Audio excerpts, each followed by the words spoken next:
आज मैं आपको डेटा एंट्री करने की एक शॉर्ट ट्रिक सिखाने वाला हूं। इसकी मदद से डेटा एंट्री आसानी से और बहुत जल्दी कर पाओगे।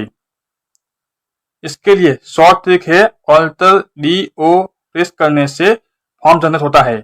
हम उसमें डेटा फिल करेंगे। प्रेस करते अभी ऑल्टर डी ओ इसको ओके करेंगे तो हम देख सकते हैं कि इसमें फॉर्म जनरेट हो चुका है। अब इसमें हमें डेटा फिल करना है। मैं लिखता हूं अभी नाम जो लिख रहा है अरुण।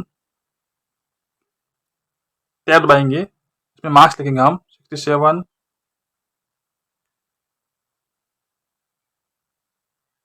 टैब दबाएंगे 45, टैब 56।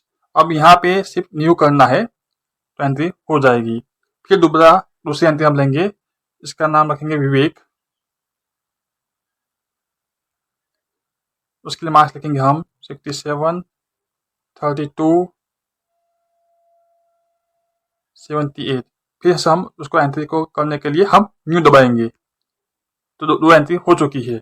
हम तीसरी एंट्री मिलेंगे, उसका नाम रखेंगे समीर। उसके हम मार्क्स लिखेंगे 56, 78, 45 और न्यू दबाएंगे। तो आप देख सकते हो इसी तरह से आप बहुत आसानी से डेटा एंट्री कर पाओगे। वीडियो अच्छा लगा हो लाइक कीजिए, शेयर कीजिए और सब्सक्राइब कीजिए।